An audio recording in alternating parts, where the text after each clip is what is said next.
So the guarantees, like people say, well, it's going to void his guarantees. The guarantees people are talking about usually are the base salary guarantees because there's an issue. People think that it's voiding all guarantees, but it's not. The issue is the signing bonus and any restructure money is already paid to Frank Clark. So they would basically be fining him that amount.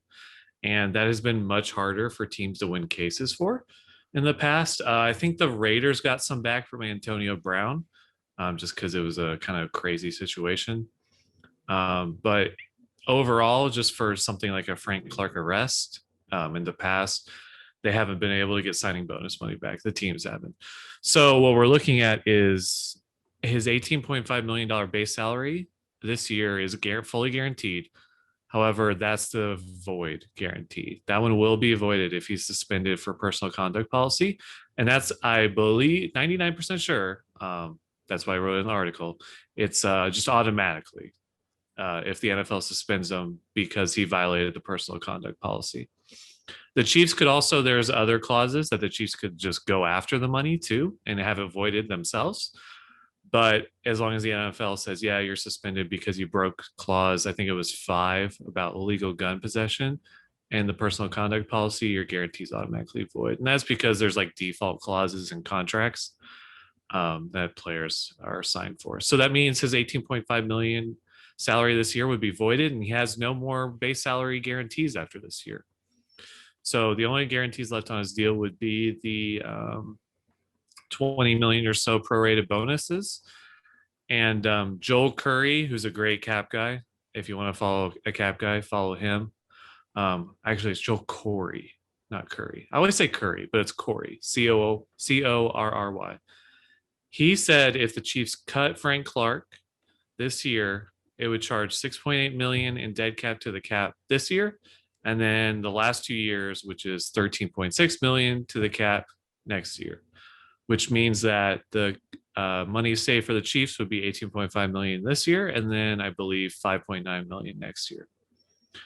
This, which is a lot of money. You can imagine, Jordan, what the Chiefs could do with that money. Sign Tyrann Mathieu, Orlando Brown. You pick a player, they could sign them. So that's kind of up to the Chiefs. I don't know if they'll do that per se. I don't know if they'll take that avenue. What do you feel like they would take that avenue, Jordan?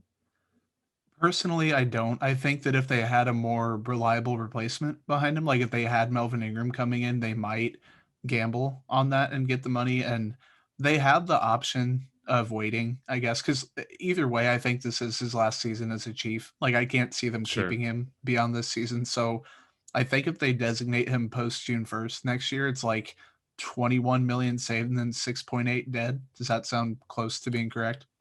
It would be, yeah, and then the 6.8 would be for 2023 would be charged in 2023. Yeah, so that's not the end of the world. Like I think it's worth it to go a different way and maybe get a top 32 draft pick. If they keep that pick, the Chiefs have a history of kind of not tending to keep their first round picks. So that'd be interesting. Or go after a free agent or use money to extend Tyrann Mathieu, Orlando Brown, Derek Nottie. That's going to be the second leg of this podcast. We're going to talk about kind of the 2022 free agent class a little bit and look over that for the Chiefs. So I don't think that they'd necessarily be okay with cutting Frank Clark, not because of the stuff he's done, but because they don't have anyone behind him to fill in that somewhat reliable production. Like if he's healthy, he's going to be good for the Chiefs this year, I think. But even when he's not, I don't think they have anyone who can be as good as he's been or even average on a 17 game basis. Yeah, and I think the only thing with waiting till next year with this is that they can accelerate the kind of rolling dead cap earlier now that he's done this. Before they couldn't cut him this year because that base salary being guaranteed basically made him uncuttable. But now they can save a lot of money this year, roll over that savings to next year, and it's basically getting all this money 1 year in advance. And it makes it to where 2023 won't have any dead cap from Frank Clark. So that would be the tempting part of it. And that's kind of what the Chiefs have to balance, I guess you could say. whether it's worth it to do that or whether it's worth it to have him on the team this year. I think it's a much more interesting question now that he's voided his base salary guarantees than, let's say, it was maybe even in 2022, just using the June 1st cut. I think doing it this year is because the Chiefs have Orlando Brown, Tyrann Mathieu, and Derek Nadi up for contracts next year. It's interesting that they have the option to just start getting that cap space they need right now. Yeah, absolutely. And if you let those guys like Matthew, like Derek Nadi, like Charvarius Ward, like Orlando Brown, they have plenty of free agents to go around. Let them hit free agency by the time. So correct me if I'm wrong, because I could definitely be wrong with how the money works out. But if you start free agency, you can't designate someone post June 1st and get the money up front, can you? You have to wait for it to become available, or does it just pop up right when you announce that? There are two players you can designate as post June 1st cuts, but you can cut them early. So, Okay. well, yeah, basically works like that. You would get the salary cap up front, which the Chiefs obviously would do for Frank Clark. Okay. And that makes sense because I was worried they were going to let like Matthew hit free agency. And I'm like, by the time June 1st rolls around, the marquee guys may not be on the market anymore. Like there's going to be stuff that they're going to go earlier. They're going to get the big deal. But if they can designate Clark earlier, get the money earlier, actually cut him later, whatever the case is. But still, then you're letting those guys hit free agency or letting them visit with other teams or letting them get into a bidding war, stuff like that. So it definitely, the case for it is more interesting now than it was earlier, like you said.